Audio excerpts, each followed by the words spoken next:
Okay, magandang hapon po sa inyong lahat. At syempre, dito na naman po ang inyong lingkod si Ed Rosales po sa WOW Action Balita. No? Magandang hapon, Luzon, Visayas, Mindanao. Sa lahat po na nakikinig at nanonood ngayon sa programang WOW Action Balita, magandang hapon sa inyong lahat. Ano? At syempre, habang nalalapit na po yung filing ng ating mga kandidato, ngayon 12 hanggang 16 to no?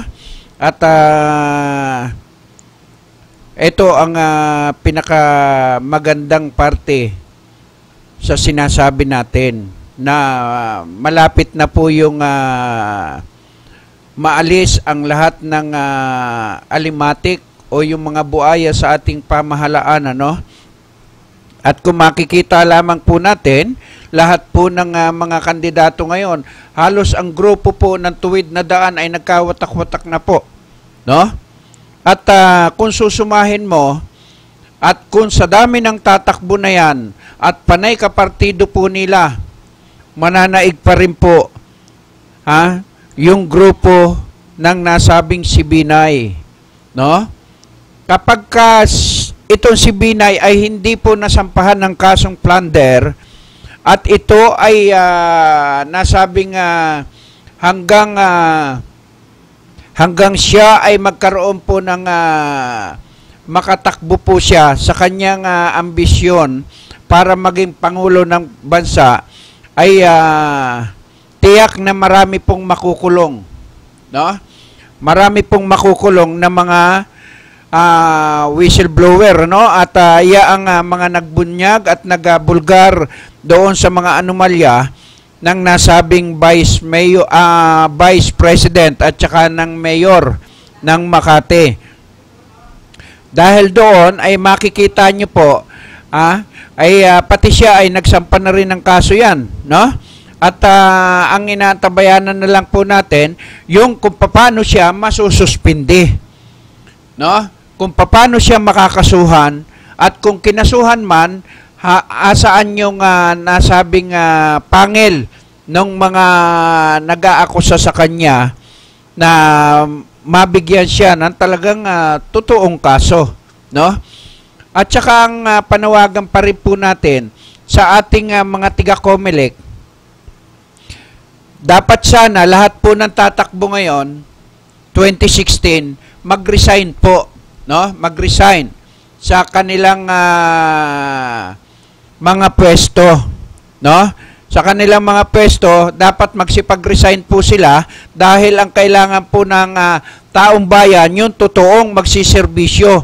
Hindi po yung nagsiservisyo kayo, tatakbo kayo, tapos pinasisweldo pa rin po kayo ng taong bayan, tapos ginagastos pa rin po ninyo at yung pera ng inyong tanggapan.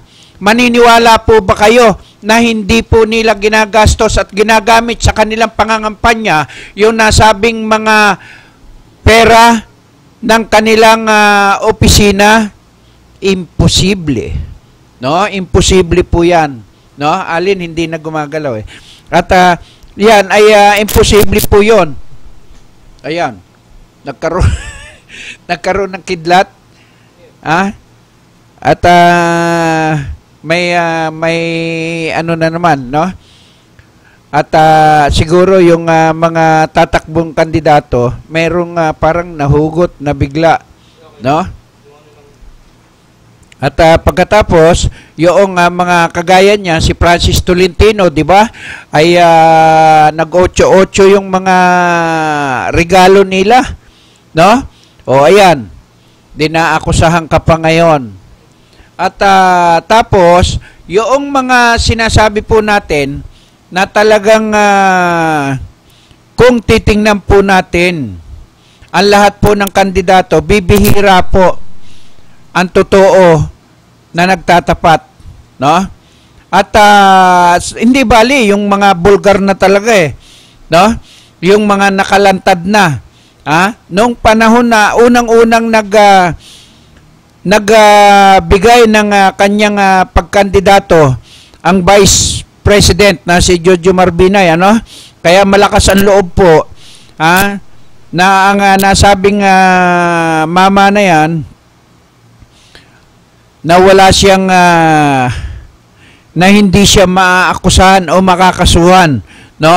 Sapagkat siya ay maaga pa, nag-declare na po siya. Hindi po siya takot no? Hindi po kagaya ng iba. Ako'y humahanga diyan kaya Vice President Jojo Marbinay, sapagkat siya ay maaga pang nag-declare na siya ay tatakbo. Hindi po kagaya ng iba, tago, no? Parang mga hunyango na ayaw pong magpakilala agad na sila ay tatakbo, no? Sa pagkapolitiko, sapagkat kung makikita po ninyo, ang karamihan po ng tatakbo ngayon ay hindi pa po nagdi-declare, no? Makikita nyo po doon sa mga palabas po sa TV, yung kanilang mga ads ay nakikita na po. Nakikita na po. At yan ang isa sa pinakamaganda, sapagkat pinakikita na po nila, natatakbo na sila. No, hindi po kagaya ng iba, hindi pa po nagpapalagay, no? At dahil hindi pa po sila mapalagay, baka nga naman pagka napaaga ang kanilang pag sinabi nilang, oy, tatakbo ko ng pagka-vice president. Nako, kaso na naman ang aabutin. Kagaya po ng nasabing si Gringo Unasan, no? Sa grupo po ni Binay ay tatakbo bilang Vice President. Ay nako, ewan ko Tapos si Trillanes, tatakbo rin po. At pagkatapos, magtatakbuhan po sila sa pagka-Vice President. Si Alan Cayetano rin po, ganun din po, tatakbo rin sa pagka-Vice President. At saka si Bongbong, no? Ito po ang tingnan po natin, no? Pagmasdan po ninyo mabuti na nagkakawatak-watak po ang grupo po ng Tuwid na Daan, no? Yung Tuwid na Daan nagkakawatak-watak, hindi po sila makakuha ng grupo talaga na buo dahil lamang doon sa mga nangyari, no? Na hindi po kanais-nais. Biruin mo, sayang, mataas po ang kredibilidad ng nasabing Vice President na si Jojo Marbinay. Pero dapat hindi po ninyo kinuha yan si Unasan. Alam nyo kung bakit? Wala naman po nagawa yan Wala po nagawa yan mula nung siya ay maging senador. No? Ano po ang nagawa ni Gringo Unasan mula nung siya ay maging senador? Tahimik na tahimik po yan. No? Kung ano po ang talino niyan, siya naman po ang tahimik niyan nang siya ay naging senador. Si Trillanes din po na sinasabing kaya tumakbo dahil gusto niyang matulungan ang kanyang grupo. O ngayon, nasaan po ang mga grupo na yan? Di po ba napag-iwanan? Siya lamang po ang nandyan sa Senado. At ano ang nagawa ng nasabing si Trillanes sa grupo ng mga nag-mutiny, awkward mutiny sa Makati? Di ba? Ang pinaglalaban nila, yung supply ng kasundaluhan. Nasaan na po yung sinasabi po natin? O, di ba? Wala rin. Wala po nangyari. Mula doon kay Trillanes, kay Gringo Unasan, halos karamihan po ng tumakbo dyan sa Senado na sinasabing tapat sila sa kanilang mga tungkulin at kapag sila ay ibinoto na ng taong bayan, andyan na po sila. May magagawa pa ba? O wala na talaga? Dapat na po silang kalusin. No? Sabi nga dapat na kayong kalusin diyan sa Senado. Wala naman po kayong mga ginagawa no? Kung mayroon man kayong ginagawa, pero hindi daw sa kapakanan ng mga sundalo at kapulisan natin, kung hindi sa pansarili lamang ninyong kapakanan at proteksyon. O, di ba? Yan po yung sinasabi natin. Nakakalungkot isipin.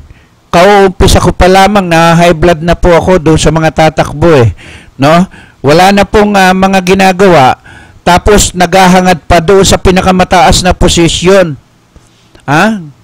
O di wow. Yan po yun Pagkatapos, ang pinakamaganda sana ng tandem, etong si Duterte at saka si Bongbong Marcos. Kung hindi si Bongbong Marcos, si Binay at saka si Bongbong Marcos ang magandang sanang magtandem. Yan, Binay, Bongbong Marcos at saka Duterte at Bong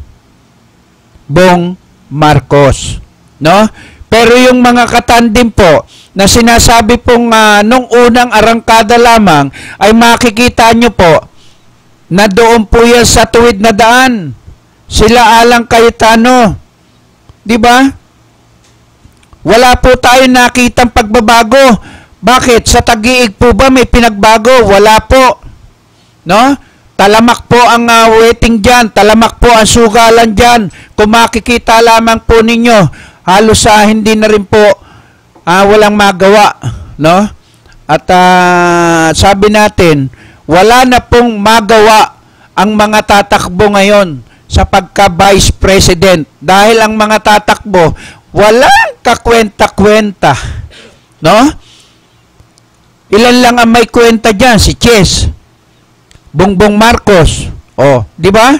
Yan lang ang may kwenta. Kapag ka si Bongbong ang naging Vice President, okay lang. Dahil, kung tingnan nyo po sa kanyang lugar, sa baluarte po ng mga Marcos, makikita nyo po yung Elising malaki. Doon lang po yun makikita. Kaya wala po silang problema roon sa kanilang baluarte. At kung doon, mula nung maupo yan sila, etong mga Marcos, Romualdez, wala pa pong tumalo sa kanila. Dahil magaganda naman ang record ng Marcos, no? Bagamat nagkaroon ng problema yung kanilang ama, ay makikita nyo naman po kung ano po ang nagawa nung mga panahon ng nasabing rehime Marcos, no? Ako hindi po ako nanghihinayang at hindi po ako makabongbong. Hindi po rin ako maka-Marcos, hindi rin po ako maka-Pinoy o Aquino. Kung sino man ang mananalo, doon po tayo. Kaya lang sinasabi ko po, binibigyan ko lang po ng mga impormasyon ang ating mga kababayan na nanonood at nakikinig ngayon sa programa natin. Ang nakaupo ngayon, tuwid na daan ang gusto. Pero yung kanyang mga kabinete, ang tanong po natin, balu-baluktot o tuwid? Biruin mo, lahat ng naitalaga po niya sa costume, balu-baluktot. Saan ka nakakita? Custom commissioner ka, binabakbakan ka ng kapwa mo ahensya, yung sa intelligence, assistant lang, deputy, ikaw ang commissioner, ba't hindi mo sibakin? Bakit? Natatakot po ba kayo, Commissioner Lina, na alisin ang nasabing deputy mo? Kung wala kang ginagawa na maganda, ay magsilayas kayo dyan sa custom. Biruin mo, lahat po ng mga balikbayan, lahat po na nanggagaling sa abroad, panay may reklamo dyan sa custom, lalo dyan sa international airport. Nanteting talaga kayo. Lahat na lang, tinaniman ng bala. Nawawala yung mga bag. Matagal na pong panahon yan Pagpasok sa conveyor, pagka natunog ang maraming pera, hindi na po nakakalabas. Bakit ganon? Bakit ganon po? Diyan sa international airport. Tapos sasabihin nyo, ang nag-iimbestiga ay tiga-airport din. Dapat yan, wag kayo ang mag-imbestiga dyan sa airport. Ipasa nyo po yan doon sa mga CIDJ, NBI at saka sa outsider. Para na sa ganon, hindi po natin masabi na nagkakaroon po ng kulay. Di ba? Sa maniwala kayo sa hindi Lahat po ng sinasabi natin, nangyayari po dyan sa International Airport. Biruin mo, bagahe, kukunin, laslas na lahat. Oh, di ba? Ganyan po, kagrabe na sa International Airport, yung mga tiga-custom, yung mga tiga-conveyor, yung mga tiga-receive ng mga bagahe na yan. Ano ba nangyayari sa ating bansa? Kaawa-awa na po yung mga OFW natin, kaawa-awa na po yung pupunta sa ibang bansa at babalik dito sa Pilipinas. Ngayon lamang nangyari yan. Sa panahon ng mga Aquino. Aba, hindi ko sinasabi na ang may kasalanan dito si Aquino. O kayo po ang nakapwesto O, marami na pong nakakarating. Dapat, hindi naman po kayo bulag, hindi naman po kayo bingi. Lahat naman po ay dapat nakakarating po sa inyo yung mga reklamo ng OFW na bumababa rito sa International Airport dahil nawawala po yung kanilang mga padala. Kung hindi man nawawala, las-las po yung kanilang mga bagahe. Anak ng teteng o anak ng tinapa kayo talaga Bakit kayo ganyan dyan sa airport? Bakit kayo ganyan sa custom? Hindi po mawala yung nasabing pangungulimbat. Napakarami pong malalaking smuggler dyan sa custom pero hindi po nyo mahuli. Oh, paano nga mahuli? Ay tiga-custom mismo ang protector. Oh, di ba? Sabihin nyo sa akin hindi. Karamihan po ng lumalabas dyan sa nasabing Atlanta o dyan sa custom, panay ang protector po niyan ay mga tiga-custom. Biruin mo, lalabas ka lamang po dyan sa port area. Ang dami pong custom. Pagkatapos, bago ka lumabas, meron na pong escort dyan. Ewan ko kung bakit yung ating mga opisyal ng ating pamahalaan ay pinababayaan nila na yung mga pulis natin ay umi-escort dyan sa nasabing mga container van. O, bakit hindi mawala? Marami rin pong peke na umi-escort. O, meron po tayong natagpuan at yung umi-escort na isipin mo ay one way po yung airport road. Pagkatapos yung laki ng truck na yan ay pinapasok niya dahil matraffic daw. Biruin mo, one way, pinapasok nung naka-escort.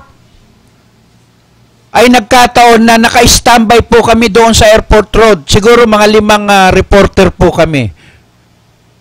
Alam po ba nyo, hinabol po namin yon. Pagkatapos tinanong namin, bakit nyo pinadadaan po rito yan? Di po ba bawal yan? Hindi kasi malapit na lang Bakit saan po ba kayo? Ganun po ako Sa Maynila po ako, escort po ako nito. O, saan ka? Alam nyo po ba ang nangyayari? Nung malamang mga reporter po at nag-plus na nilabas na namin yung mga camera namin dahil pinasok at one way. Pinasok 60-footer band. Ipinasok mo dyan sa airport road ay traffic. One way po yan. Saan ka nakakita na ikaw ay umi-escort tapos ikaw mismo ang nagbabiolate ng traffic? Alam nyo po ba na nakbo po yun? Hinabol po namin yon hanggang sa nawala. Hindi na po nagpakita. Iniwan na po yung kanyang escort. Ganyan po, grabe. Kumikita po yan sa bawat escort po nila. Bawat escort po, dyan sa Atlanta na yan, sa port area na yan, kumikita po yan ng mga 1,500, 3,000. Depende po sa layo ng kanilang i-escortan. Okay lang po kung talaga sila ay deputize. Pero may mga umi-escort po na akala mo kung sino, nagsisirena, yung pala mga peke. Oh, di ba? Meron po tayong chinachambahan dyan sa may Buendia, sa kanto ng Buendia. Nung araw, pinahuli natin kay MMDA chairman, yung nasabing deputize ng MMDA diyang Kuno, nahuli po yon nung panahon po ni Chairman Bayani Fernando. Pero ngayon, kahit na anong sabihin mo wala po walang nangyayari. At sino po ba si Francis Tolentino? Yung chairman po. Kahit anong parating mo kahit doon sa sinasabing kay attorney, yung assistant manager ng MMDA, wala rin po kay attorney Carlos. Wala naman di ba sila nga nag-aaway dahil doon sa tarahan ng mga transportasyon o yung EUB na bumabiyahe sa mga hotel. Pero nagbabayad po yan. Nagbabayad po sa accreditation lamang ng mga color coding. Nakalagay po sa dyaryo yan.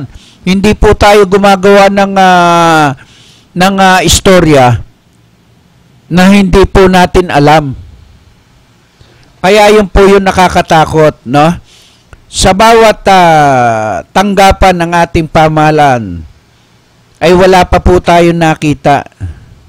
Ano-ano po ba ang dapat ginagawa natin? Di ba? Okay, balikan natin yung ating mga politiko na tatakbo. Kapag nangyari po yung pagkakawatak-watak ng grupo po ng Tuwid na Daan laban dito kay Binay, nakakatiyak na ako, kay Binay po ako. Ngayon, kapag si Binay ay makakasuhan sa tatlong maglalaban, Binay, Rojas, at saka po, kung makakasuhan si Binay, di kay po na ako. Di ba? Doon na lang po ako. Sapagkat malinis naman po ang record ni Senador po. Grace po. At saka ni Chis Escudero. Ang problema, sa dami ng tatakbo sa Bicol, ang kanilang susuportahan lamang ay si Grace po. Pero si Chis Escudero ay hindi dahil marami po pala ang tatakbong mga Bicolano rin. Di ba? Gringonasan, Trillanes, Grace po, Chis Escudero, tapos Robledo. Siyempre, saan kayo? Doon sa Vice President. At ang presidente po nila ay si Senador po. Kung makikita nyo po, si Robledo po ay sa admin. Si Grace po, dati rin pong kasama ng Tuwid na Daan. Si Chis, ganun din po. Pero bakit nagkakawatak-watak po sila ngayon? Pagkatapos, doon naman po sa San Juan, lalabanan na ng mga Zamora ang mga Estrada. Dahil sinasabi nga nila, napakatagal na pong panahon na mga namayagpag po sa San Juan. Etong mga Estrada, dapat na raw po na mapalitan na ang pangalang Estrada. Ay ang gusto ng grupo ni Zamora, sila naman po yung grupo. Di ba? Pare-parehas lang naman sila no? Siyempre, pagka naupo yung kakampi nila, magpapakilala muna sila at magiging tuta muna sila ng nasabing malakas, no? Kapag ka napapwesto na po, andyan na po yung kakalabanin ka. Nangyayari po yan. Halos ang politika po natin dito sa Pilipinas ay ganun, no? Pag tumakbo ngayon, magkakampi. Pero pagka maglalaban na sa susunod na eleksyon, magkakalaban na po yan. kung pagmamasdan po ninyo, ang karamihan po minamanok ng presidente ay 2 para sigurado po siya. Maging ikaw man ay mayor ka, ang mamanokin mo, kung halimbawa may tatakbong barangay captain, 2 rin po para panalo ka lagi. Ganun po yun eh. Oh, di ba? Pag-aralan po ninyo mabuti. Sino ba ang mga natatalo? Oh, sa Maynila, sino po ang panalo? Si Estrada, si Joseph, no? At sinasabi ni Joseph, 1 termino lamang po siya at ibibigay niya na kay Isko Moreno ang Maynila. So hanggang ngayon, kaawa-awa naman si Isko Moreno, no? Kaawa-awa naman, lagi na lang bitin. Ha? Dapat humiwalay ka na. Eh kung kakayanin mo, tumakbo ka na rin ng mayor. Pero hindi mo kayang banggain yung mga Estrada at mga Lim dahil maliit ka pa, barya ka pa lang, kumbaga, sisiw, ika nga, wala ka pang pangalan. Hindi kagaya ng mga nasabing mga Estrada, agila na po yan, no? Kaya yun po yung katakutan ninyo. Kagaya ng mga Zamora, pinagyayabang po nila na gusto na nilang palitan ang pagsiservisyo ng mga Estrada sa San Juan. Ang tanong po natin, manalo po kaya kayo sa eleksyon? Sana manalo po kayo, no? Kung totoo yung sinasabi nyo na matagal na po sila na mayagpag, pero bakit nung mga panahon na kayo ay nasa likod nila, ano po mga sinasabi po ninyo? Di po ba? Kakampi nyo sila eh. Oh, di ba? Walang bahid dungis. Ha? Kapag ka nagsasalita kayo, iboto nyo. Eto, si ganon. Pero tingnan mo, ngayon 2016, lumalabas na po ang tunay ng mga ugali. Parang mga ulupong. Pagtalikod, tutuklawin ka. Pero pagka nakaharap ka, hindi makabasag pinggan. Pero pagtalikod mo, sasaksaking ka na nila. Ganyan po ang politika. Makikita nyo po, sa Maynila, marami pong lalabang kay Joseph. Maging sa iba't ibang lugar. Yung Muntinlupa, Las Piñas, marami naman po. Caloocan, ha? Yan po yung sinasabi natin. Kailangan po natin yung totoo na maglilingkod sa ating bayan. Hindi po totoo yung pagkasinabi nila, ako, kapag ka nanalo ako sa eleksyon na to, tulungan nyo po ako, tutulungan ko rin po kayo. Hindi totoo yun. Sapagkat marami po nangyayari na. Kagaya sa Las Piñas, namamayagpag po dyan ang mga Aguilar. Oh, di ba? Kailan pa napalitan ang mga Aguilar sa Las Piñas? Hindi pa napapanahon.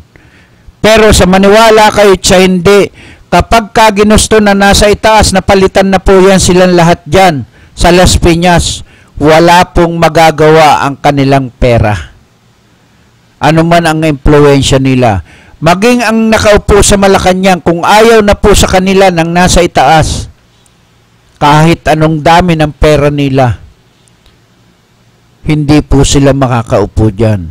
Pero kapag ka binigyan ka ng blessing ng itaas, gusto ka rin ng taong bayan, wow, tiyak na mauupo ka sa gusto mong pwesto. Ganyan po. Ganyan lamang po tayo. Pero bago po tayo magpatuloy ng ating programang Wow Auction Balita, mag-commercial muna tayo. At huwag po kayong bibitaw, muli po tayo magbabalik pagkatapos po ng ilang paalala. Go!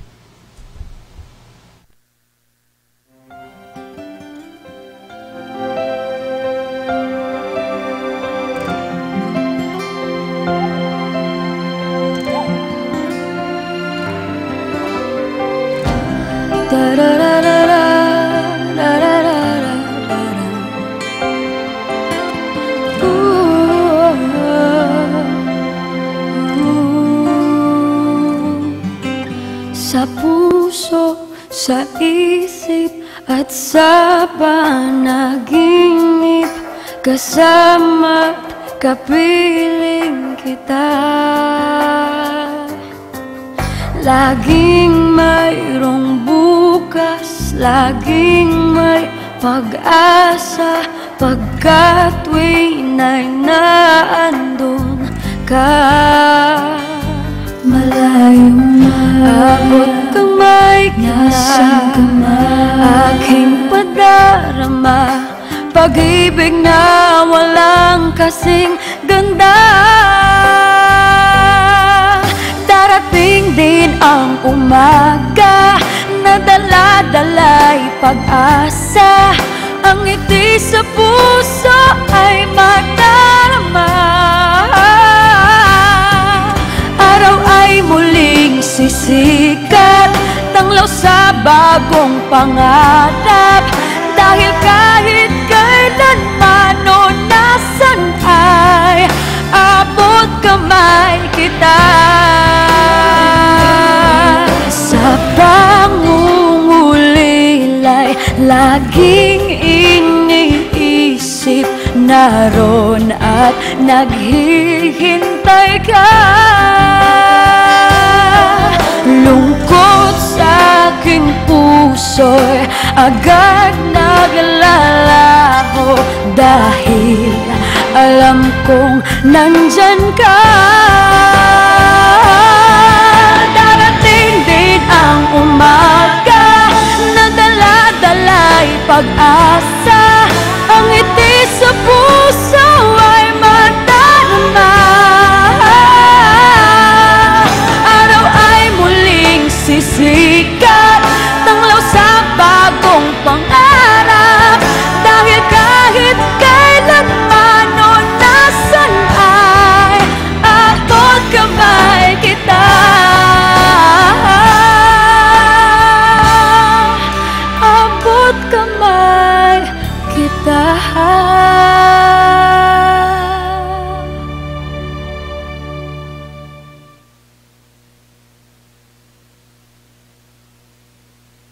Pabahay ang pangunahing benepisyo ng Pag-ibig Fund. Pero marami sa atin ang may pangangailangan sa kalusugan, edukasyon at pang-araw-araw na buhay. Kaya ngayon, may Pag-ibig Loyalty Card. Sa Loyalty Card, maraming gamot, mas mura. Tuition fee, mas mababa. At LPG, bawas presyo. Simula pa lang ito ng maraming dagdag ginhawa ng Pag-ibig Loyalty Card. Patunay na naman, sa pag-ibig ang pinaghirapan may katuparan.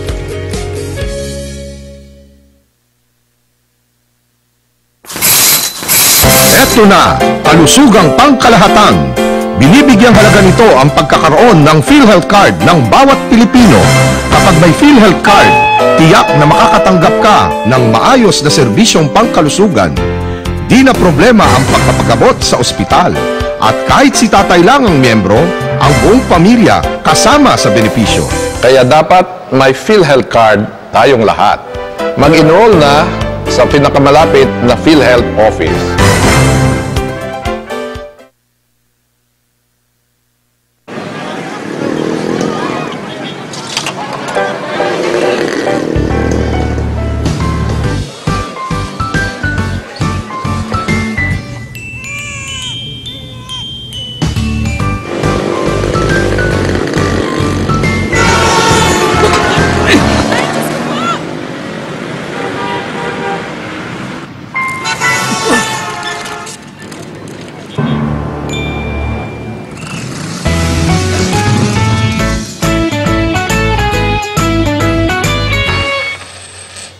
Bilib kami sa'yo.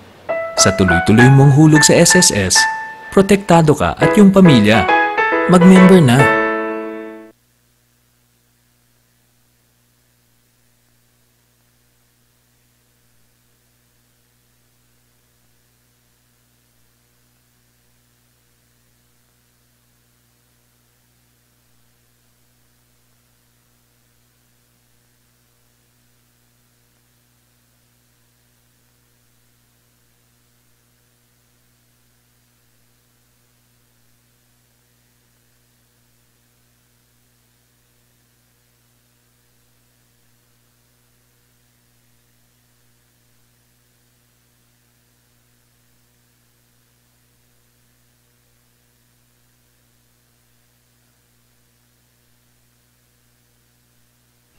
Okay, balik po muli tayo sa ating programang Wow Action Balita, no? At yung pong tinatalakay natin, balikan po natin, ano? At tungkol po do sa mga tumatakbo, no? At diyan sa sinasabi po natin na mga Vice President, yung mga kandidato po ng pagka-Vice President, Trillanes, Gringo Nasan, Robledo, Chis Escudero, ay Trillanes at saka si Chis, ano? At 5 po yan sila at saka si Bongbong Marcos pala, 6 po yung tatakbo, pero yung may mga pangalan at kilala sa iba't ibang lugar ng ating bansa ay Bongbong Marcos, no? Yan po ang pinakamatunog, no? Bongbong Marcos. At hanggang Ilocos sa ibang lugar, no, original po yung kanilang KBL, no, yung KBL na yan, yung KBL na yan ay ang meaning nito ano bang meaning ng KBL nila? Kapisanan ba? Hindi naman, no, yung KBL na yan ay nakalimutan ko yung meaning nun at yan po at siguro ay kapag yung panahon ng kanyang ama, makikita nyo po na marami po ang biktima ng martial law, pero may mga nakausap din po tayong mga Amerikano na mas gusto nila sa kanilang lugar ay yung magkakaroon po ng semi-martial law. Kasi hindi na po takot yung tao no? Kung si Duterte naman po ang mananalo ay sa kanilang lugar dyan sa Davao, napatino po niya. At sa lugar niya, hindi pwede yung maging ano ba yun? Tinatawag na violentika, no? At tiyak may kalalagyan ka diyan sa lugar na yan. Ngayon, sabi nga natin, doon sa Davao nagagawa po niya yan. Dito sa buong Pilipinas, magawa rin po kaya niya yun, no? Iba't ibang klase ang tao sa mundo, no? Kung doon sa Mindanao o kaya doon sa Davao ay nagawa niya, siguro mga ilang tao lamang po yun. Hindi naman po porque ikaw ay matigas doon, kaya mo na banggain ang buong Pilipinas, ang lahat ng tao sa ibabaw ng mundo, no? Yan po yung sinasabi natin. Marami na pong tumakbo sa pagka-presidente. At marami na rin pong nanalo at naupo sa kanilang pwesto bilang presidente o vice president. Ang tanong po natin, noong mga panahon na mga naupo ang mga presidente po, gaya ni Tabaco, Cory Aquino, tapos si Gloria Macapagal Arroyo,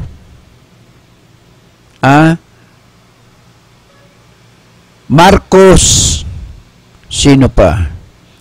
Marami pa At yung mga naunang mga naupo, kagaya ni Quirino, Quirino ba yun?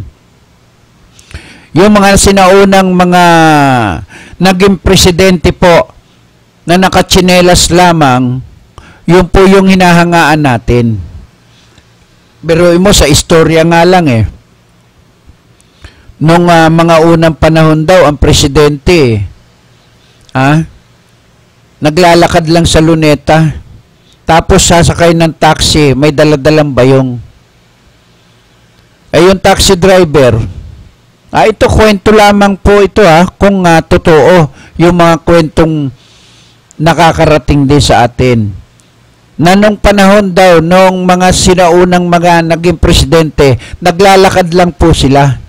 Nakapaa, nakabakya, may bayong, may dalang gulay, tapos pupunta ng Malacanang. At halos hindi pangaraw po isasakay ng taxi, at kung hindi, kung isinasakay naman, iniikot pa. Akala nila hindi presidente kasi walang escort, walang nagbabantay. O bakit nga hindi mangyayari yon? Kasi nung mga panahon na yon, wala naman pong mandarambong. Di ba? At saka katwiran nga naman ng presidente na yun, wala naman akong atraso sa bayan. Bakit ako magbabodyguard? Samantalang kung maglalakad lang ako ng solo, tapos nakabakya ako, may dalang bayong, sino ba ang mag-aakalang presidente ako? Yun di ba? Hindi po kagaya nung iba dyan kagawad pa lamang napakayabang na. Akala mo siya na yung hari sa kanilang lugar di ba? Barangay captain, na akala mo kanya na yung kanyang lugar. Marami po ang nangyayaring ganyan. Basta naupo na, akala mo na kung sinong hari, no? Pero ang totoo, nanghiram lang po sila ng pwesto. Sabi nga ikaw, na naupo dyan sa pwesto na yan, hindi po habang buhay ay nandiyan ka. Wala namang pwedeng maupo sa kanyang posisyon na habang buhay siyang mauupo dyan. O habang buhay ang pamilya niya ang mauupo dyan. Hindi rin po. No, huwag niyo sabihin. Sa ngayon, ang nangyayari po ngayon, kagaya po sa Parañaque, ang kalaban po ng mga Olivares ay tahimik. Tahimik po ngayon. Ang Pasig, tahimik din po. Wala pa rin pong singaw. No? Kung sino po ang makakalaban.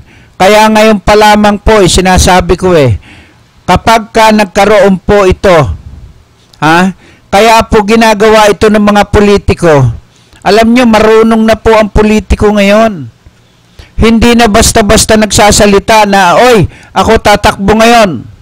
Hindi, kasi kakasuhan agad sila O, kita mo si Binay, si Vice President Binay, di ba nakasuhan agad?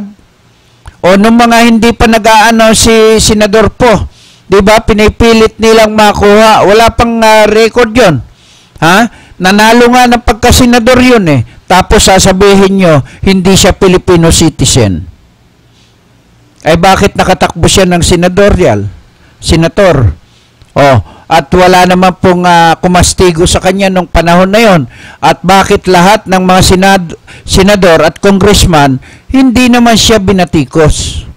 At lahat ng mga nakapwesto sa ating gobyerno, wala po silang nakita nung si senador po ay tumakbong senador. Di ba? Nanalo.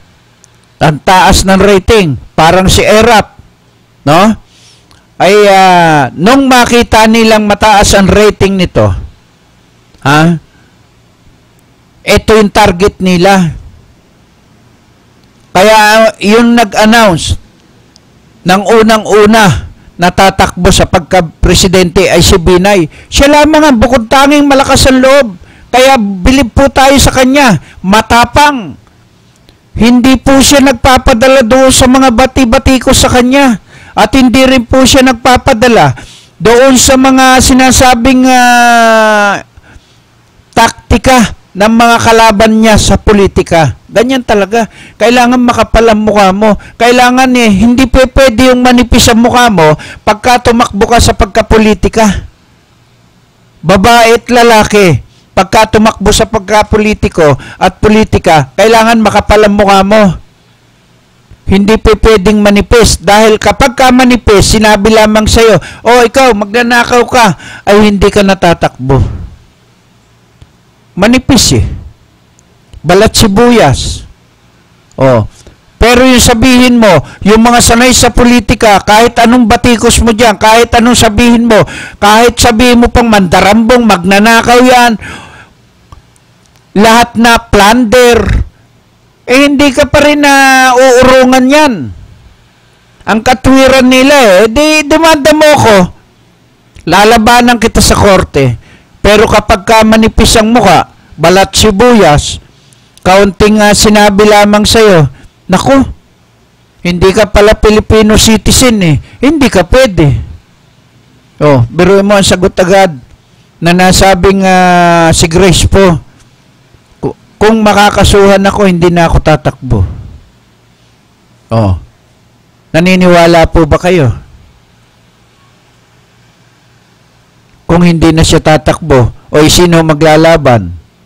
Ang maglalaban na lamang, Rojas at saka Binay. Sino ang mananalo sa dalawa? Ako, kay Binay ako. Kahit pa nasabing nakaposisyon ang mga kakampi ng nasabing si Rojas, kay Binay po ako. Pero kung maglalaban, Binay, Grace po, kay Grace po ako. Pero kung maglalaban, tatlo, Duterte, Binay, at saka si Rojas, kay Binay pa rin ako. Sa pagka-Vice President naman, ang mga tatakbo, Chis Escudero, Trillanes, Gringo Nasan, Alan, at saka Bongbong Marcos, ay kay Bongbong lang ako. At saka kay Chis. Yung sinasabing kay Robledo, kahit sabihin pa ninyo na ang nasabing asawa po ninyo ay mabait at kilala ng bawat opisyal ng ating pamahalaan nung panahon siya ay DILG Secretary, hindi nangangahulugan na ang nasabing asawa mo ay hanggang dito sa buong bansa ay kilalang kilala ka na. Hindi po. Alam niyo po ba kung bakit? Sa Bicol, maniniwala po ako na mananalo kayo. Pero sa pagka-Vice President, ewan ko kung mananalo po ang Robledo. Di ba? Marami pong kumukuha. Maraming kumukuha at mga kinukuha sa pagka-Vice President, kagaya nung mga linigawan po ng mga Binay, si Governor B, Robledo, Senador po.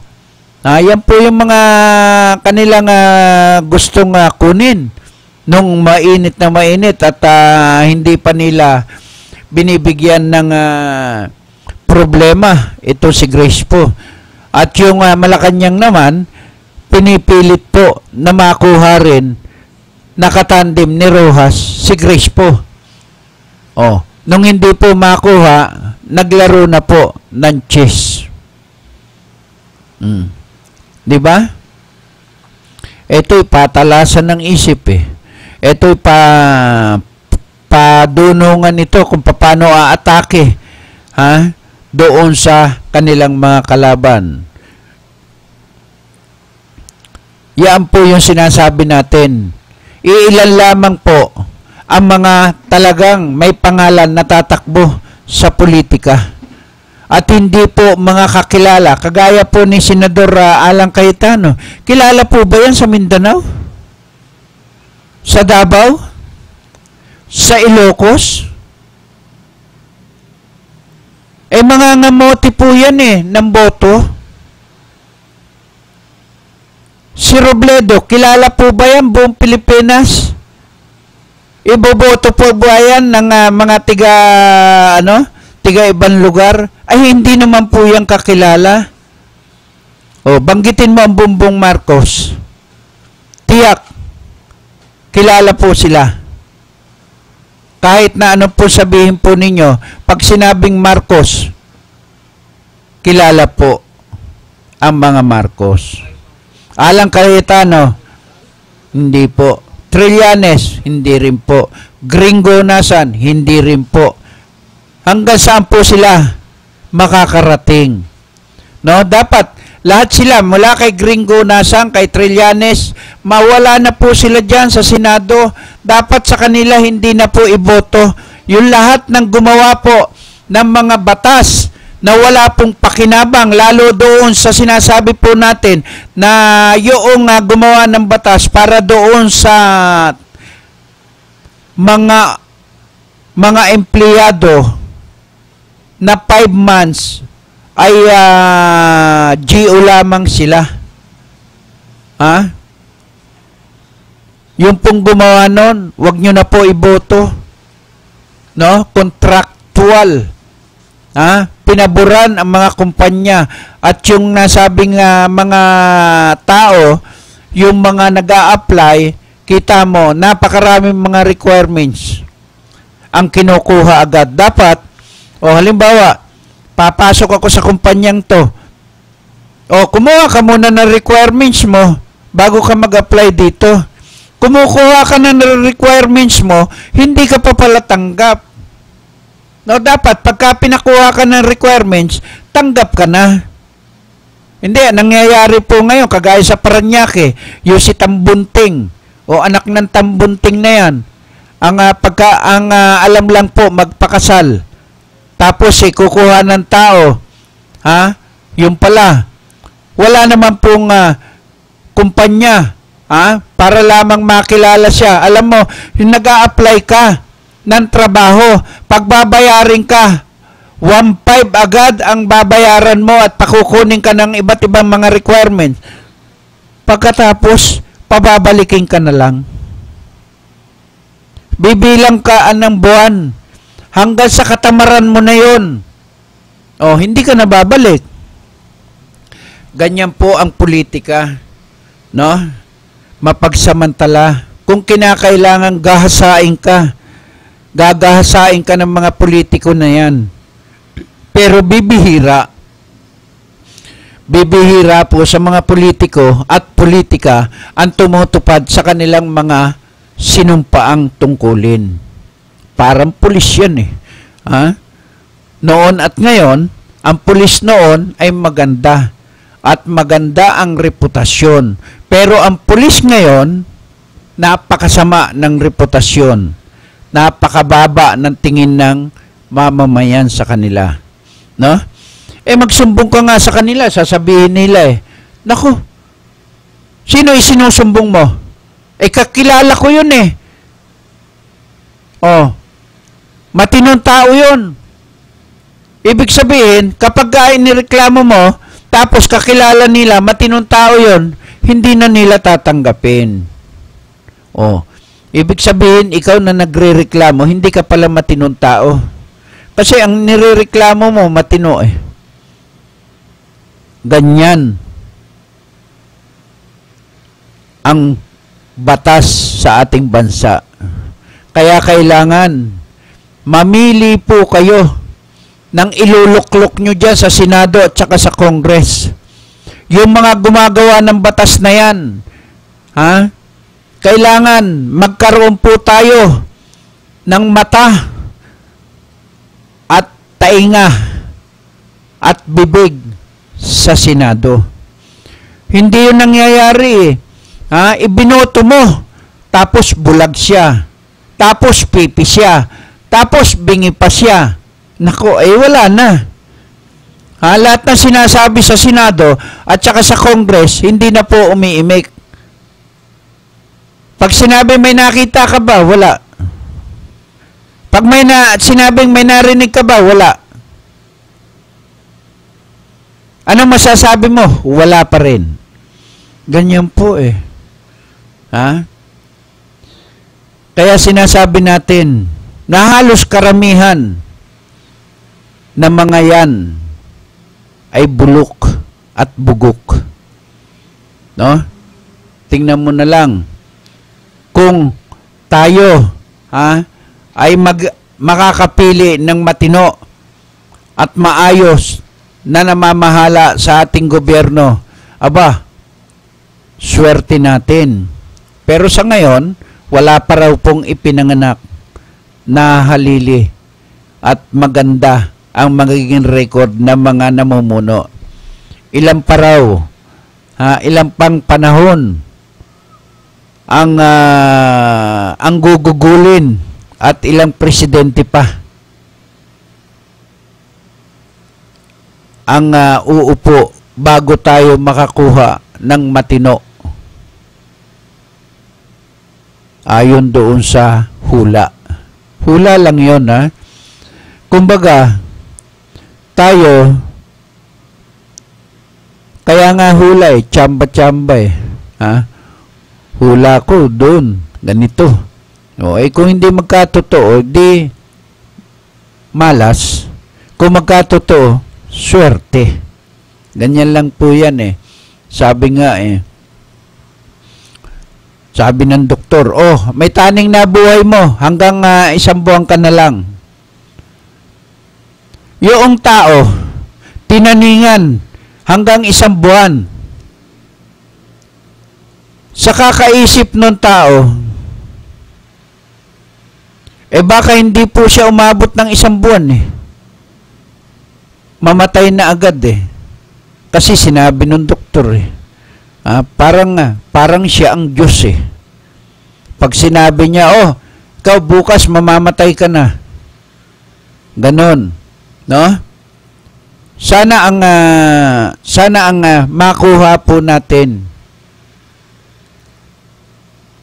na presidente at mga senador at congressman na hawak ng mga batas at gagawa ng batas sa Senado at saka sa Congress ay yung matitino at hindi hinahaluan ng politika. Di ba? Kung halimbawa, mas maganda pa para sa akin si Manny Pacquiao na lang tumakbong vice eh. Kasi alam natin eh, na hindi po ito mangungurap. Hindi magnanakaw sa kaban ng bayan. Di ba? Kung ang kinuha ng mga tatakbo ngayon ay si Pacquiao, tiyak na panalo si Pacquiao. Kaya lang, aywan ko doon sa katamdim niya kung mananalo at kung iboboto. Kasi si Manny Pacquiao, laki sa hirap. No? Pagkatapos, kaya alam niya. Kaya kita mo naman sa lugar niya, marami rin siyang pinaganda. Sinasabi na siya lang, hindi nga siya madalas makita sa Senado, pero siya po yung pinakamaraming attendance at kumpleto. At marami pong proyekto. Kayo na ang magkaroon ng maraming proyekto. Sino-sino sa mga senador ang nakakumpleto ng kanilang mga proyekto? Wala. Sabihin nyo sa akin, mula nung magkaroon at mawala po ang PIDAP. Pero ang totoo, may DAP at PIDAP. Hindi po nawawala yan. Kailan pa po nawala ang PIDAP at saka DAP? Hindi po nawawala yan. Dapat nga nang malaman ng taong bayan, yung PIDAP na yan, kay Napoles, dapat si Napoles ay kinasuhan na po. Kinumpiska ang lahat ng ari-arian dahil dyan sa PIDAP na yan. At kung sino man yung sangkot, yun. Di bahala ang mga investigador at mga pulis para kasuhan sila. Pero anong nangyayari? No? Binibaby natin ang lahat ng mga mayroong kaso na malalaking tao, kagaya po ni Napoles, na dati lamang daw di umano na nagtitinda ng bananakyo sa loob ng kampo. O, di ba? Pinatunayan niya ng mga general na mga nagretiro na nanghihiram pa halos sa kanila para lamang makapagtinda. O, pero tingnan mo ngayon, ha? Nahihiga sa pera. Hindi basta pera, bilyon ang pera. At saka kung saan-saan ang napakalalaking bahay at napakamamahal, no, sa ibang bansa. At kung mag-aasta, ha, yung kanyang mga anak. Oh, di ba? Ganyan po eh. Kala mo pinanganak na may ginto, kutsara. Oh.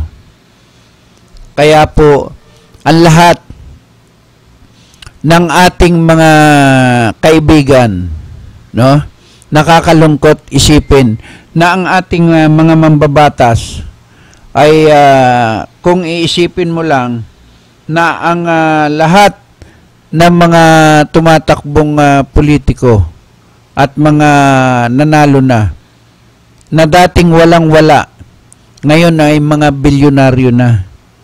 Oh. Kaya dapat lahat ng tatakbo ngayon, sige, ano ba naging ano mo nung araw? Ilang taong ka bang naging politiko? Magkano ang naging sweldo mo? Tapos ano ba ang mga naging negosyo mo? Di ba? Dapat kapag ka nagkaroon ng kaso, huwag nang patakbuhin. Dahil kaya sila namimihasa ng ganyan at patay dito, patay doon. Pag nanakaw dito, corruption, ha? Wala silang pakialam kasi wala tayong batas. Walang pangil ang batas natin dahil hindi naman po gagawa ang mga senador at congressman na sa kanila rin po ikakagat. Di ba? Yung political dynasty na sinasabi po natin, kailan pa po 'yon? Matagal na po. Na nangyayari po 'yon. At hindi na rin po 'yan mawawala sa ating bansa. Panahon 'yan eh. Grupo-grupo 'yan. Halimbawa, naging ikaw na tatay, halimbawa na lang si Alan Cayetano naging mayor muna. Tapos pinatakbo yung kanyang kapatid, naging senador.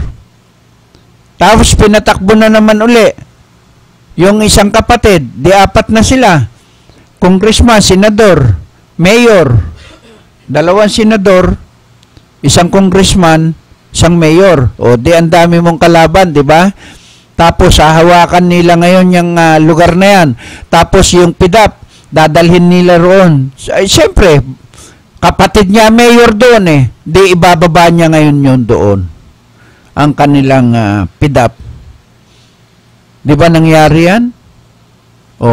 Nung mga nakaraan, meron nangyaring ganon na ang kinasuhan sa nasabing yung dating chairman ng MMDA na napakarami po at maraming mga negosyo ay kinasuhan din po ng pandarambong ay yung utang na loob, no? Marami rin pong isinampang kaso sa kanya sa ombudsman. Biruin mo yan. Dati kang naman chairman ng MMDA pagkatapos magkakautang ka ng bilyon-bilyon. Saan mo dinala ang pera na yan? At saan mo ginamit ang nasabing pondo ng MMDA? Di ba? Project dito, project doon. Kaya ganoon naman po ang ginagawa ngayon ng mga nakapwesto. Kagaya ni Abaya. Ano po ba nagawa ni Abaya diyan sa LRT, MRT? Di ba wala? Lagi na lang nasisira. Tapos bibili ng bagon.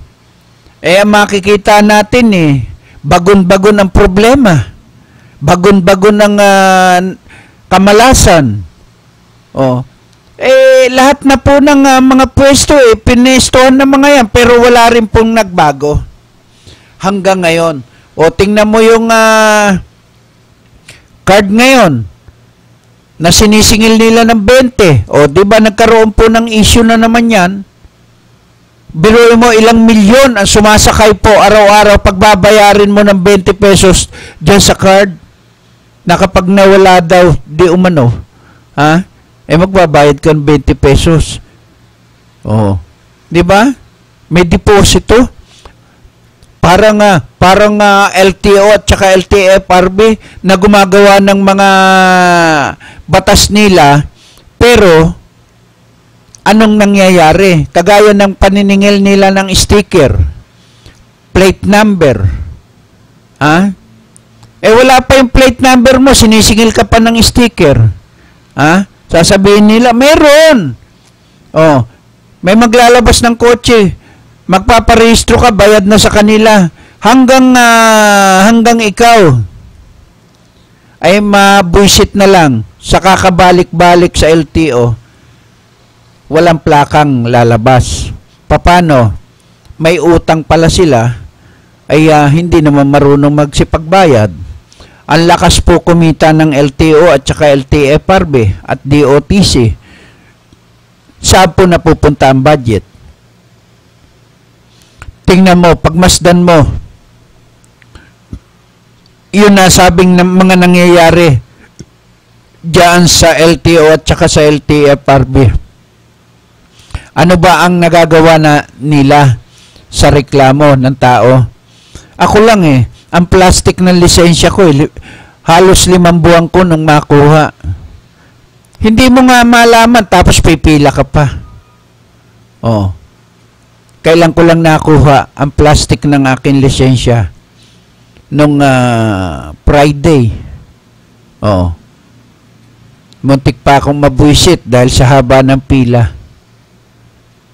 Ganyan po ang nangyayari, no? Maging sa Comelec. Sa Comelec, akalain mong kapag itinutuwid mo yung pangalan mo, ayaw nila. At ang katwiran nila, wala pong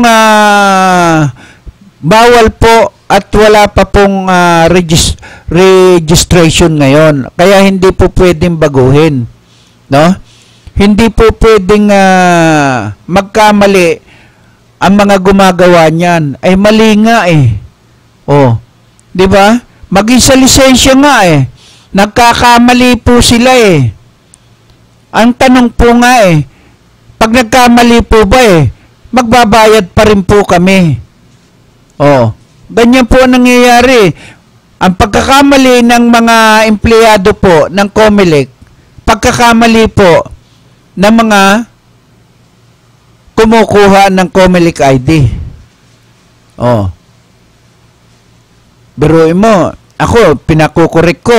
Sabi nila, kumuha ka muna at ipaalam mo muna. Ha? At dali mo rito yung tunay na pinirmahan mo. Nung daling ko, Eduardo naman ang nakapirma.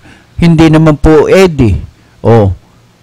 Pero tingnan mo, pagdating sa Comelec ID ko, Eddie ang nakalagay. Pero doon sa application ko, Eduardo. Oh. Saan ka naman? Meron ba namang Eddie ang pangalan? Ang buong pangalan ay nickname ko lang yon. Oh. 'Di ba? Pinakukorek. Kailangan gumawa ka muna ng magpanotaryo ka. Ewan ko. Kaya minsan napakahirap, no? Pagkakamali ng mga empleyado ibinabalik doon sa taong kumuha. Kagaya na lamang po ng mga kapanganakan na yan. Birth certificate, NSO, halos karamihan. Ha? Halimbawa, ngayon pumilap ka. Tapos hindi mo napansin. Tinanggap mo. Ibinalik mo sa kanila. Ba, problema mo yon. Ikaw nagkamali magbayad ka uli, kumuha ka uli. Ganun po ang nangyayari sa atin. Oh. Di ba? Eh, walang kwenta eh. Kaya ang ating bansa, hindi po maituwid-tuwid. Yung tuwid na daan ang maganda. Kagaya na lamang po dyan sa Baclaran. Sa Baclaran po, ipinakita kanina. Ha? Ipinalabas, ang linis-linis na po ng Baclaran. Biruin mo nang dumaan ako punong-puno ng paninda. Oh. Di ba? Ipinakita lang nila. Alas 6 pa lamang nag-alisan na yung mga manininda. Pero tingnan mo, kaninang papunta ako rito sa istasyon, punong-puno ang Baclaran. Oh. Kala mo nga piyesta. At hindi mo maintindihan kung sino ang nagbibigay ng proteksyon sa mga lintik na yan. At kung sino yung nakikinabang na 7 gang ng Baclaran. Oh. Di ba? Kahit sino yata ang bumatikos, kahit sino ang magpalabas niyan, at kahit saan, mahirap ang nagiging katayuan ng mga taong yan. Alam niyo kung bakit? Diyan sila kumikita. Kakatwiran nila paano naman namin bubuhayin ang aming pamilya, ang aming mga anak? Saan po kami kukuha ng ikakabuhay namin kung hindi po kami magtitinda? Oh, di ba? Kung ikaw mayor, kung ikaw barangay captain, ikaw ay opisyal, natural, maawa ka, dapat maawa ka. Pero ilagay naman po natin sa ayos. Oh, di ba? Ang daanan ay para sa tao, hindi para sa vendors. Yun po maliwanag. Ha? Yung kalsada para sa sasakyan, yung bangketa para sa tao, hindi para sa manininda. Oh. Di magpagawa kayo ng mga tindahan o guhitan ninyo, lagyan ninyo ng bakal ang lahat ng mga nandyan, o edi mas maliwanag sa malabo. Walang ngipin. Kahit sino ang maupo sa ating pamahalaan, lahat ng vendor sa buong Pilipinas, hindi po matanggal-tanggal. Lahat po ng mga illegal terminal, hindi po kayang tanggalin. Lahat po ng mga kolorom, hindi po kayang tanggalin. Sino man ang ma-duty dyan, sino man ang humawak dyan, walang pangil. Kung may pangil man, mangangagat, kakagatin, tapos magkakaroon na ng tarahan. O, di ba? Kaya lumabas nga dyan sa dyaryo O, yung tarahan ng nasabi nga sa mga MMDA. O, ang pinakamabigat doon, bakit? Pati yung kanyang mga tauhan ay nadadamay dahil lamang doon sa kabulastugan o katarantaduhan ng kanilang opisyal, ay pati sila nadadamay. Ay wala naman po silang kinalaman. Oh, di ba? Samantalang ang nag-uumpugan 2 bato dyan sa MMDA, kanya-kanyang pasingawang, kanya-kanyang palakasan, o isang OIC at saka isang GM naglalaban, no? Kaya ang akala nila do sa kanilang mga ginagawa ay tama, no? Basta yung lahat ng parating kukunin ko. Wala akong pakialam kung sino man sagasaan. Ganyan po ang nangyayari. Oh, kaya si media nagsusulat. Oh. Kaya attention ng chairman, pero wala naman pong walang magawa ang chairman. Oh, di ba? Ganyan po Wala po nangyayari sa ating bansa. Kahit saan ka pumunta, walang maganda at maidudulot na buti sa taong bayan. Lahat na lang po ng kalsada may terminal. Lahat ng lugar may vendors. Lahat ng lugar may magnanakaw. Dadaan ka sa ilalim ng tulay, may mga hold-upper. Oh. Pagkatapos makikita mo kung may pulisman natutulog. Patulog-tulog sa pansitan. Oh, di ba? Kaya ganun ang nangyayari. Okay, mag-commercial muna tayo, no? At wag po kayong bibitaw, ha? Muli po tayo magbabalik pagkatapos po ng ilang paalala. Go.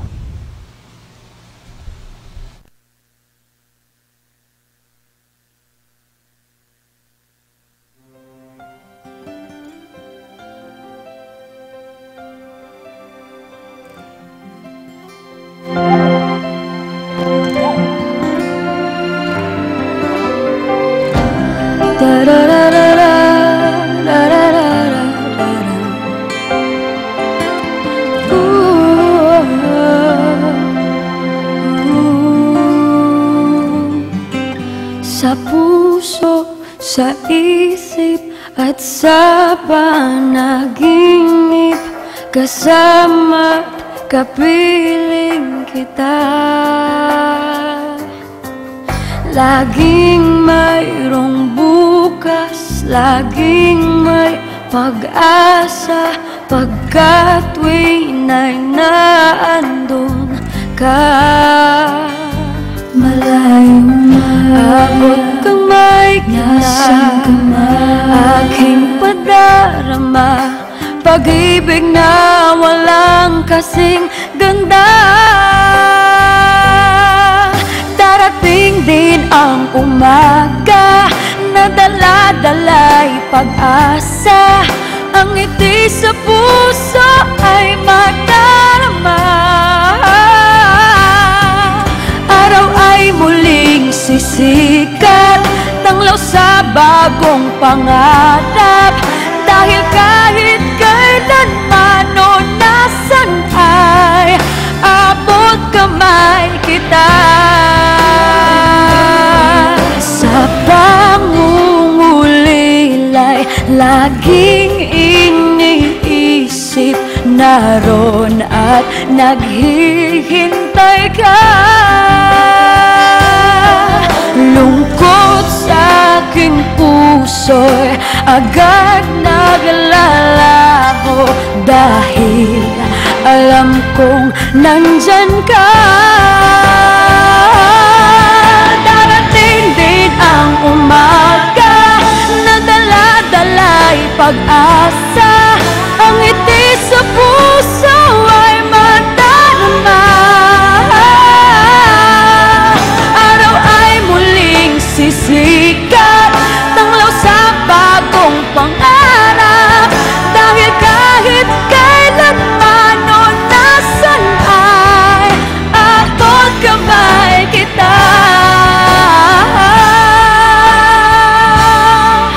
Abot kamay kita.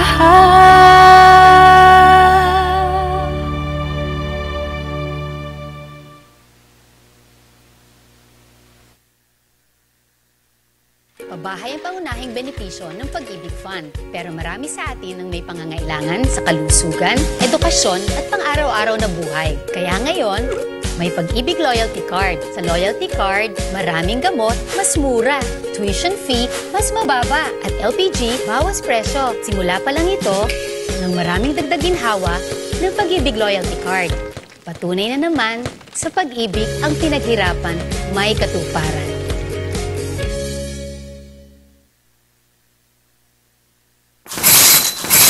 Eto na, kalusugang pangkalahatan. Binibigyang halaga nito ang pagkakaroon ng PhilHealth Card ng bawat Pilipino. Kapag may PhilHealth Card, tiyak na makakatanggap ka ng maayos na serbisyong pangkalusugan. Di na problema ang pagpapagamot sa ospital. At kahit si tatay lang ang miyembro, ang buong pamilya kasama sa benepisyo. Kaya dapat may PhilHealth Card tayong lahat. Mag-enroll na sa pinakamalapit na PhilHealth office.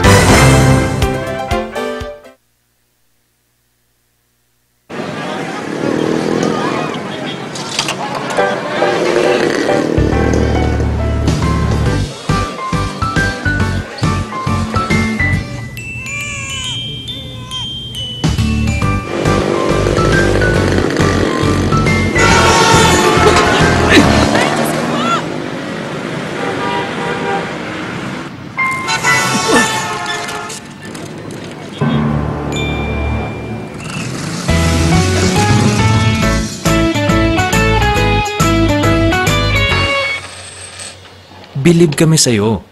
Sa tuloy-tuloy mong hulog sa SSS, protektado ka at yung pamilya. Mag-member na.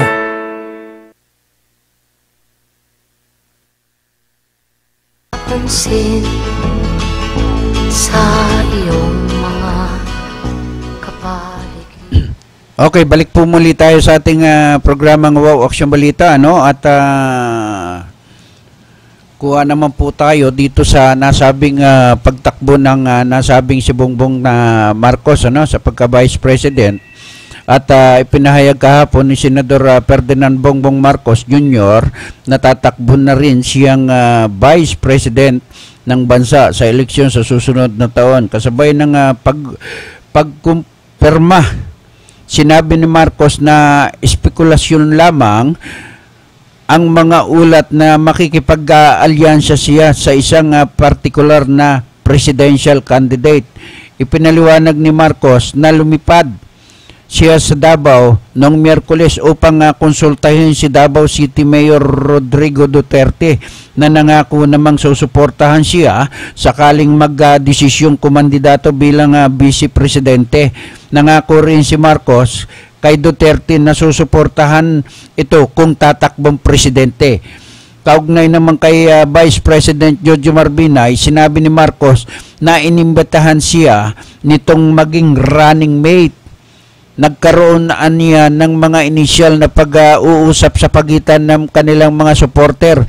Pero ayon kay Marcos, anumang team up sa pagitan nila ay dapat nakasalalay umano sa isang bisyon para sa bansa at pagkakaroon ng parehong plataforma. Pero mahirap anyang mapag-isa ang kanilang magkahiwalay na pananaw sa politika. Inihalimbawa ni Marcos ang paniniwala niya na obligasyon ng mga mahalal na opisyal na baguhin ang politikang nakabatay sa personalidad, na isa niya sa mga dahilan kung bakit patuloy na yumayaman ang mayayaman at naghihirap ang mahihirap.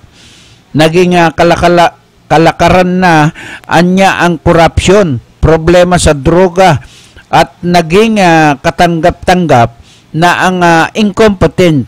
Sinabi ni Marcos na ipinagkakatiwalaan niya ang kanyang kapalaran sa politika sa kamay ng mga mamamayang Pilipino.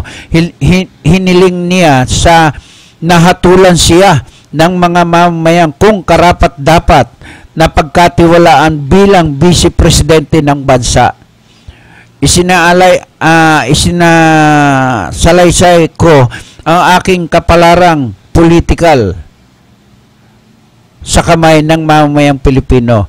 Mapagkumbabang loob na hiniling ko sa kanilang hatulan kung dapat ba o hindi na pagkatiwalaan nila ako para maging Vice President batay sa aking nagawa bilang lingkod bayan sa nagdaang 26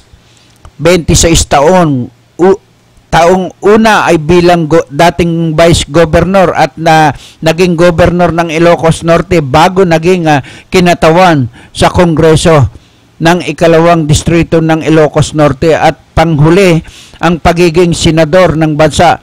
Sabi pa ng tanging anak na lalaki ng dating Pangulong Ferdinand Marcos. O tama nga naman.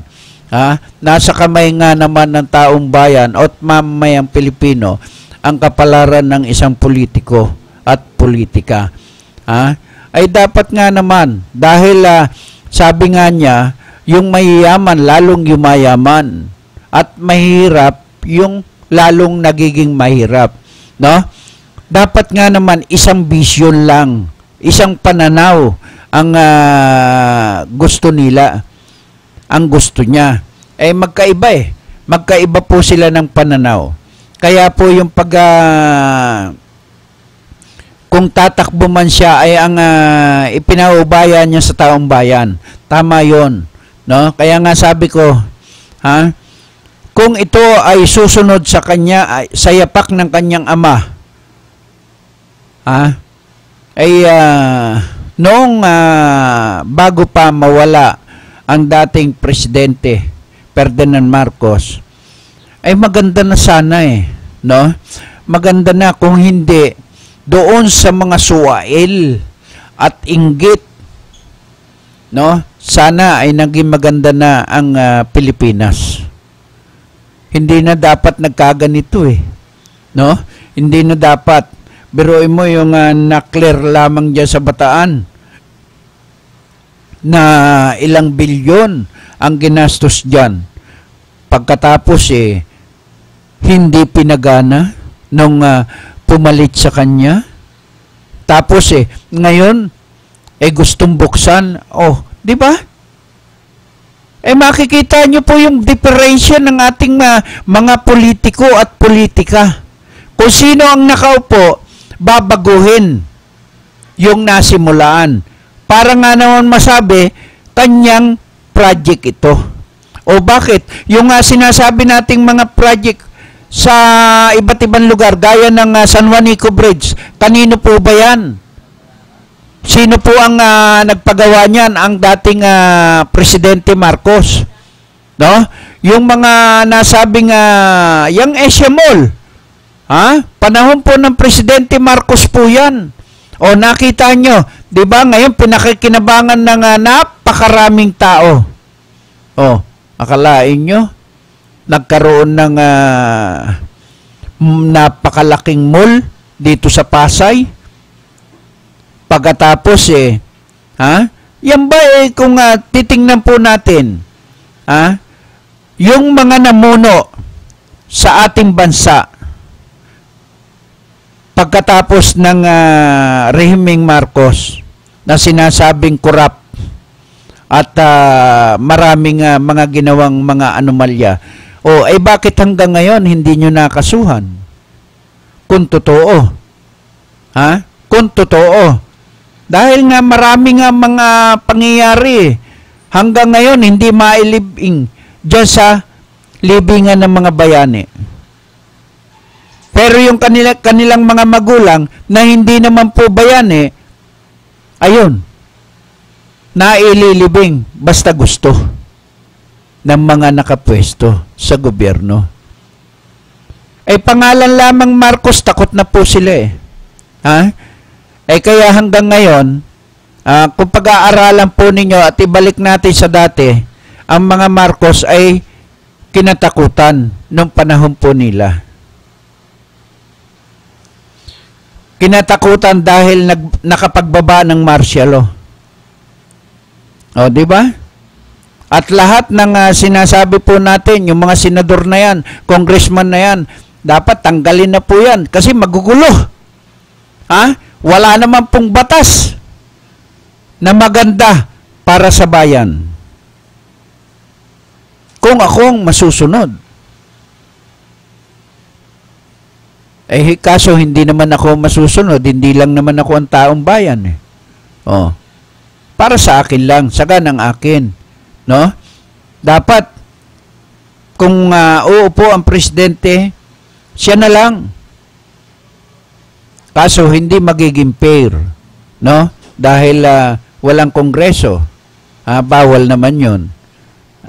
Pero kung nanamnamin mo yung mga unang ginawa ng dating Presidente Marcos, ayan, sa dami ng mga nagawa niya, yung mga tulay na yan, no? Yung mga daanan na yan, na kung saan-saan, hanggang sa ngayon, ay pinakikinabangan ng Pilipino. No? Di ba? Sabi nga yung, kung hindi naalis, maginhawa na ang mga Pilipino. Maraming ang lumabas na mga anak sila ni Marcos. Anak, hindi natin alam, no? Kaya sana, basta ako, sabi ko nga dito sa programa ko, sana lahat ng malinis ang budhi at malinis ang hangarin sa kanilang pagtakbo. Sana sila po yung manalo. No? At yan po ang aking ikakampanya. yung malinis na budhi. Kahit maitim siya, basta malinis ang kanyang budhi, alam niya, tutulungan niya yung mamamayang Pilipino. Hindi yung tutulungan para bigyan mo ng pera, hindi. Bigyan mo ng hanap buhay. Sabi nga pag hanap buhayin mo, yung mga tamad na ayaw maghanap buhay, yung mga magnanakaw na yan, snatcher na yan, huliin mo, no? Yung mga kriminal na yan, ipahuli mo lahat yan. Bigyan mo ng pagkakataon magtrabaho, at kapag ka nagnakaw uli, ipakulong mo na, wag mo nang palabasin. Yung mga holdupper na yan, yung mamamatay tao na yan, yung mga nagbebenta ng drugs na yan, bigyan mo ng warning. Anong nangyayari sa atin Huhulihin, pipirahan. Huhulihin, pipirahan. Ilalabas nung kanyang mga protector. Pagkatapos, sino ang magkakaroon ng pera? Sino yung kawawa? Yung nagsumbong. Di ba? Ganyan naman po Yung mga nagsusumbong, yun ang delikado. Dahil pagka nakalabas yung kanilang isinumbong, tiyak may kalalagyan po yan. Di ba? Hindi po ganun Sa bansa natin, kung sino yung malakas at may impluensya, siya panalo. Kung sino yung mahirap, mahirap ka talaga. Ganun ang nangyayari sa atin. Kung ikaw ay mangmang, lamang yung may pinag-aralan. Ay talagang may pinag-aralan May dunong siya. Kaya lamang na lamang siya dahil hindi mo naman pwedeng nakawin yung kanyang kaalaman at karunungan sa kanyang pag-aaral. Kaya mas marami ang mangmang kasi hindi nga sila nakapag-aral. Kung sila naman ay matalino, ang kanila namang magulang ay walang pantustos para sa pag-aaral nila. Meron namang gustong mag-aral, ayaw namang pag-aralin. Meron namang mayaman, pero ayaw namang mag-aral. Yung mahihirap na gusto mag-aral, walang itustos, di ba? May DSWD nga tayo, pero parang namimili lang kung sino ang gusto nilang tulungan. Pero mo magpapasurvey. Halimbawa, nag-survey siya sa isang bahay. Ilang kayo dyan? Ilang ang anak mo? Ito. At pilapan mo to, baka sakaling makakuha ka para tulong ni Noy ng ating DSWD. Ganyan po di ba? Kaya po tayo, ang sabi nga natin, lahat po tayo ay may karapatang mabuhay sa mundo. Karapatan din po natin na tayo ay maghanap ng trabaho, hindi po tayo maging tamad, no? Hindi porke sinabi ng presidente, tutulungan ko kayo, hindi na kayo maghahanap buhay. Huwag po ninyo iasa doon sa mga nakapwesto. Kagaya ng mayor, tumakbo, ibinoto natin. Hindi porke sinabi niya tutulungan tayo, tapos hindi na po tayo maghahanap buhay. Aasa na lamang po tayo sa kanya at sasabihin natin, nako, nung tatakbo ka sabi mo sa amin, tutulungan mo kami. Tutulungan kayo. Dapat na makapagtrabaho. Pero hindi kayo tutulungan na habang buhay, ayaw nyo na magtrabaho. Magpalaboy-laboy, magpa-standby dyan. At magtinda ng drugs. Hindi ganon. Sana tayong mga Pilipino ay matuto tayong maghanap buhay ng marangal. Marami ang lalaki ng katawan. Kung makikita mo, pahiga-higa lang dyan sa bangketa. No? Tapos, pag nakakita ng nanakawan. Ang batas natin hindi pantay-pantay. Pag nakakita, lalo't kakampi nila, hindi na nila huhulihin yan. Bibigyan, halika. Sige, magnakaw ka ng magnakaw. Basta, hati tayo. Akong bahala sa'yo. Ganyan ang lumalabas. May mga protektor at mga proteksyon galing doon sa mga opisyal ng ating PNP. Karamihan yan. Magtatagal ba yan? Sa Maynila, sa Divisoria, Baclaran, kung saan Pasay, yung mga magnanakaw na yan, kung walang magbibigay ng proteksyon sa kanila, mananatili ba yan? Hindi. Kasi matatakot sila eh. Kita mo, yung mga BGNP natin, kapag yung nahuli na yung mga kriminal, hinahayaan nila, ayaw nilang pa-interview, ayaw nilang pakunan. Bakit? Dapat magnanakaw yan eh. Tinuro ng biktima ng rape, pumatay. Pag kinukunan ng media, tinatakpan nyo yung mukha. Paano makikilala? Kayo man maraming mga pandarambong sa ating bansa. Pero ang nangyayari, kapag kinukunan ng media, paalisin nyo yung media. Kayo lang ang magtatanong. Kasi ayaw nyong masapawang kayo eh. Kasi pagka may media, akala nyo, aagawan na kayo ng pagkain. Di ba? Ganyan po ang nangyayari sa ating bansa. Wala na po tayong pinipili. Pero mo, ang daming pinapatay ngayon. Makikita mo, lumulutang na lang dyan. Makikita mo, 10 taon, 9 na taon, nire-rape. Paano nga? Ang batas po natin, walang kwenta eh.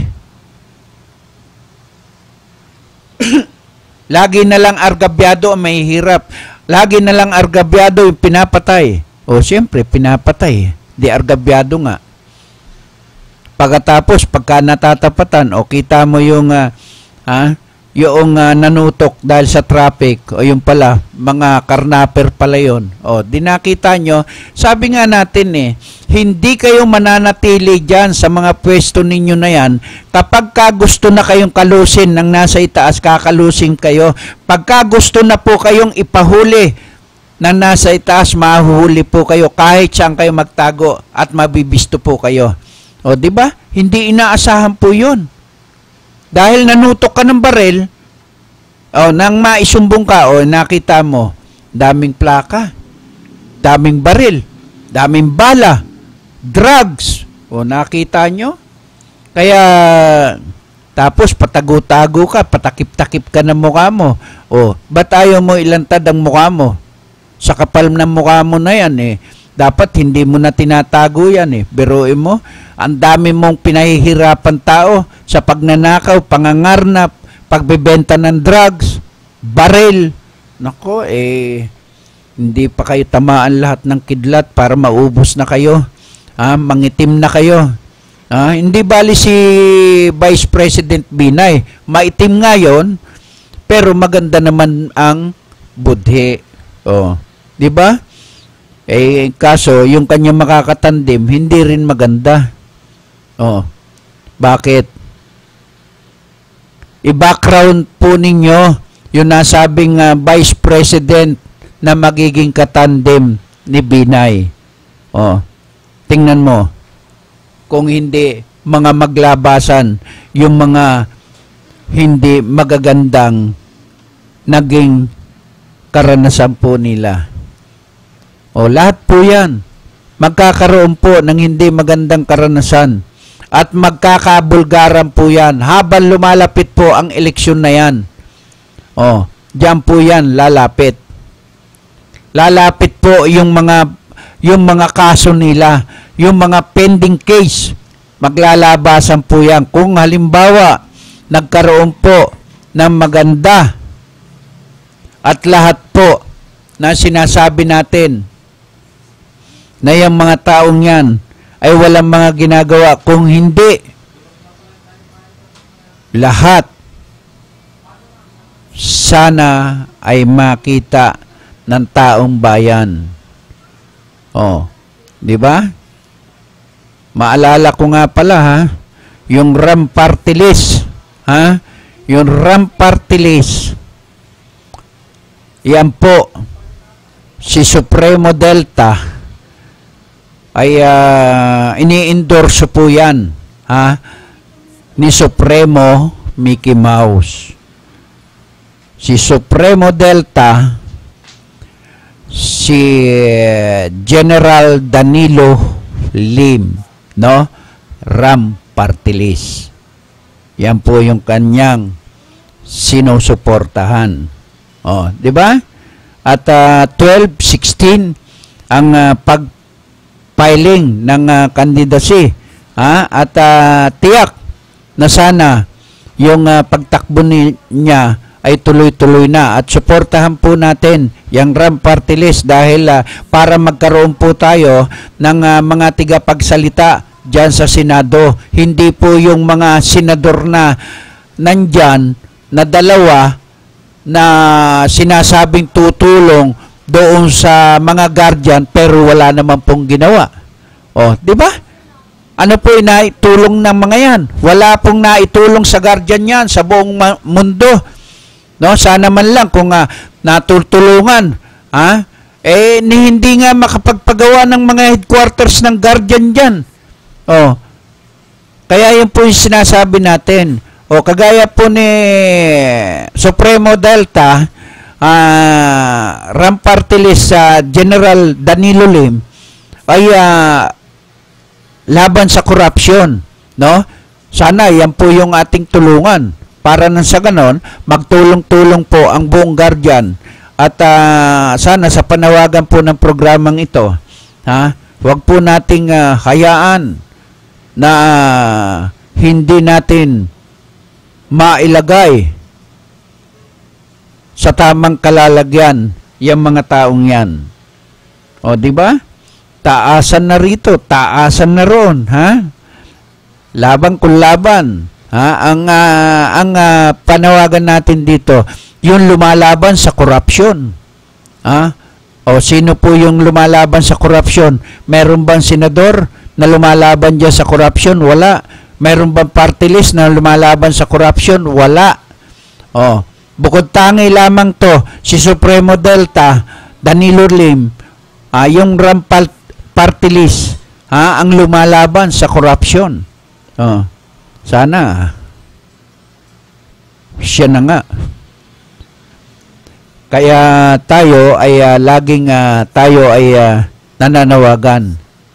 Kaya kausap po natin yung chairman ng guardian sa Taguig ay kay Supremo Delta, susuporta po sila kay RAM Party List, no? At wag ka mag-alala, sir, General Supremo Delta, ay yung mga lugar na hindi mo naiikot ay kinakausap ko na, no? Kaya pero bago po tayo magpatuloy, no, ng ating programang Wow Auction Balita, mag-commercial muna tayo. Huwag kayong bibitaw.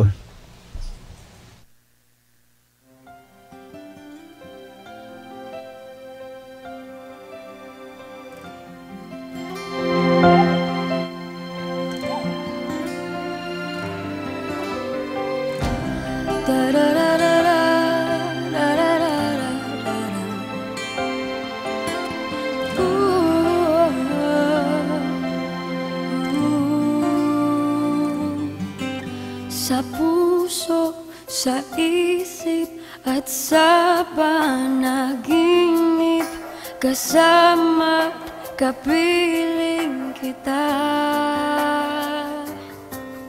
Laging mayroong bukas, laging may pag-asa, pagkat tuwina'y naandun ka. Malayo na, abot kang may nasan ka man, aking padarama, pag-ibig na walang kasing ganda. Darating din ang umaga na dala-dala'y pag-asa, ang ngiti sa puso ay magdarama. Araw ay muling sisikat, tanglaw sa bagong pangarap, dahil kahit kailanman o nasan ay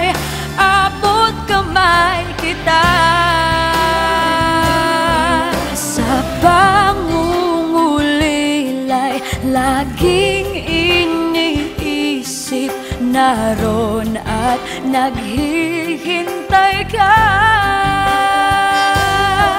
Lungkot sa aking puso'y agad naglalaho dahil alam kong nandyan ka. Darating din ang umaga na dala-dala'y pag-asa. Ang ngiti sa puso ay madarama. Araw ay muling sisikat, tanglaw sa bagong pangarap. Dahil kahit kailan man o nasan ay abot kamay kita. Abot kamay kita.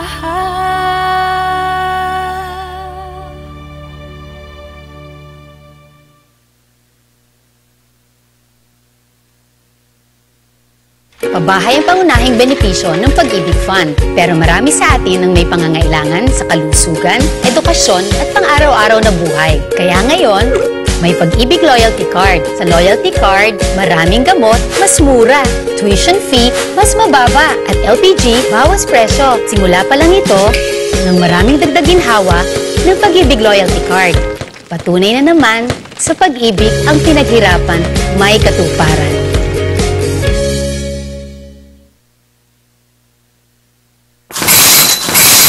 Ito na, kalusugang pangkalahatan.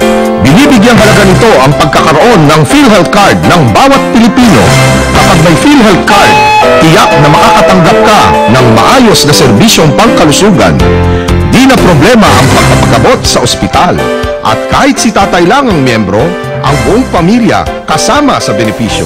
Kaya dapat may PhilHealth Card tayong lahat. Mag-enroll na sa pinakamalapit na PhilHealth office.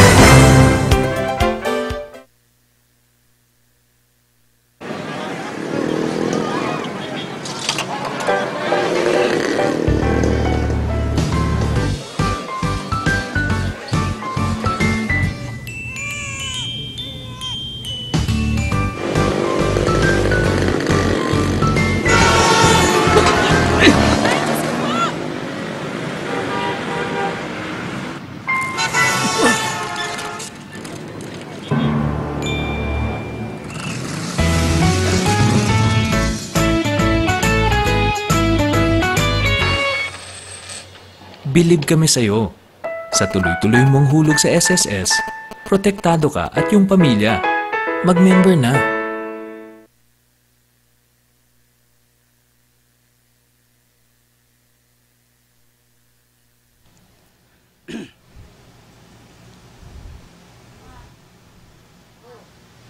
Okay, balik po muli tayo sa ating programang Wow Action Balita, no? At tuloy-tuloy na po tayo.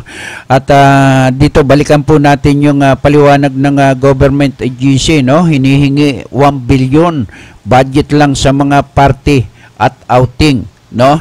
At ayon dahil sa umano'y ginagamit lang sa mga party o outing ang mahigit 1 bilyong pisong annual budget, kaya pinagpapaliwanag ni Kabataan Party List Representative Terry Ridon ang lahat ng ahensya ng gobyerno sa extraordinary and miscellaneous expenses, ano?